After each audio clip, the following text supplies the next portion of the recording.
واقعہ آپ کی خدمت میں عرض کرتا ہوں، بہت دلچسپ، بہت باکمال اور بہت خیر بھرا ہوا، مٹھاس میں گوندا ہوا۔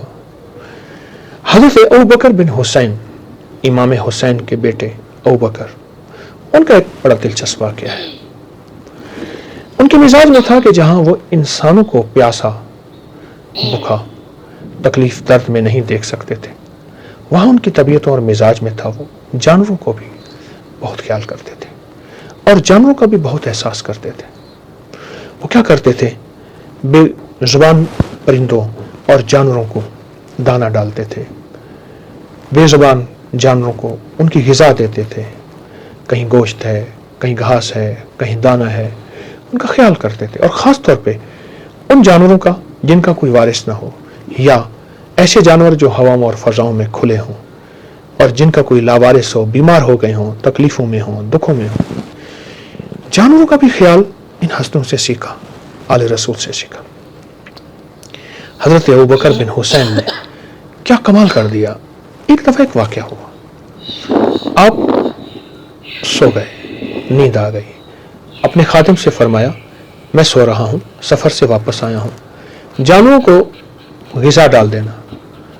اس سے بھی غفلت ہو گئی اور سوئے رہے۔ کیا خواب دیکھتے ہیں کہ حضرت آدم علیہ السلام تشریف لائے، آپ نے اپنے چہرے کے پہ بوسہ دیا نا، تو آنکھ کھلی تو دیکھا کون ہے، بڑے خوبصورت عظیم انسان۔ پوچھا بیٹا ابوبکر، میں تیرا والد ہوں آدم۔ گلے ملے، ہاتھوں پہ بوسہ دیا، احترام کیا۔ آپ کیسے تشریف لائے؟ فرمایا آج تیری وجہ سے کچھ لوگ بھوکے ہیں اور پیاسے ہیں، تو سویا ہوا ہے اور وہ پیاسے ہیں۔ وہ کون لوگ؟ فرمایا جو بے زبان، جن کی غذا، جن کی خدمت کا ذمہ میرے بیٹے نے اپنے ذمے لیا ہے، وہ تو آج بھوکے ہو رہ گئے۔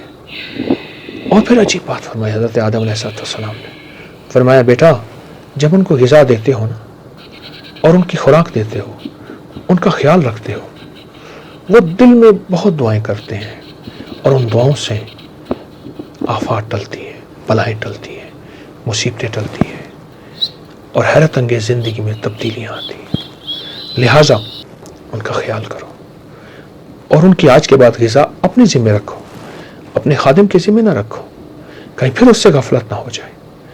اور پھر حضرت نے آدم علیہ السلام نے حضرت ابوبکر بن حسین کو رضوان اللہ سلام اللہ تعالیٰ علیہ اجمعین کو پیشانی پہ بوسہ دیا، اور بوسہ دینے کے بعد آپ تشریف لے گئے۔ یہ کون تھے؟ یہ شہدائے کربلا میں سے تھے، حضرت ابوبکر بن حسین۔ یہ ان 72 شہیدوں میں ان کا شمار ہے۔ اب جب اٹھے فوراً گئے تو دیکھا تو جانور تو بیچارے بے چین ہیں، رو پڑے، ان سے معذرت کی اپنے الفاظ میں اور ان کو ان کا کھانا دیا۔ جب یہ کربلا کے میدان کے لیے سفر کا ارادہ کر چکے تھے، جب انہوں نے ارادہ کر لیا تو جہاں بہت سی اور وصیتیں تھیں سفر کے ارادے میں، وہاں ایک وصیت یہ بھی فرمائی کہ خیال کرنا ان جانوروں کو۔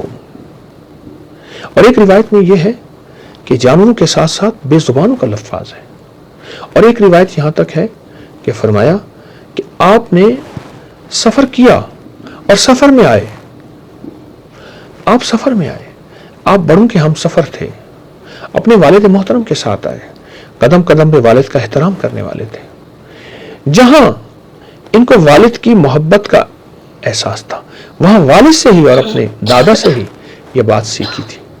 اور دادا حضرت علی کرم اللہ وجہہ یہ بات سیکھی تھی کہ ہم نے زبان والوں کا بھی خیال رکھنا ہے اور بے زبانوں کا بھی خیال رکھنا ہے، اور بے زبانوں کا خیال رکھتے تھے۔ آج ہم اگر آپ ان کی دعائیں لینا چاہتے ہیں، اور یاد رکھیے گا دعائیں مصیبتیں، پریشانیوں، تکلیفوں اور دکھوں کا علاج ہے، اور یاد رکھیں دعائیں پیچھا کرتی ہیں اور بد دعائیں بھی پیچھا کرتی ہیں۔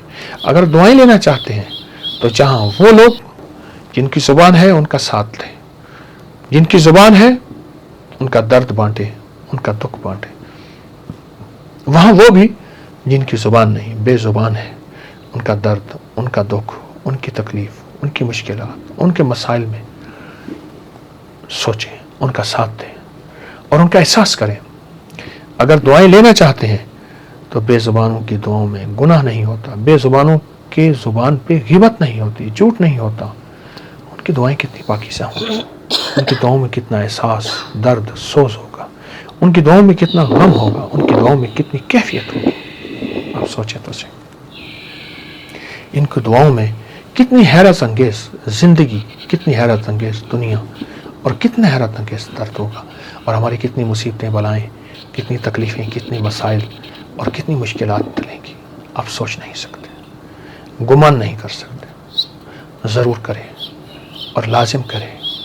زندگی میں خیریں، برکتیں، رحمتیں، خوشیاں، خوشحالیاں ملنی ہیں، لینی ہیں، اور اگر ملنی ہے تو ذریعہ یہی ہے جو ہمیں بڑوں نے سکھایا، آل رسول نے سکھایا. انشاءاللہ ضرور کریں گے. جزاک اللہ.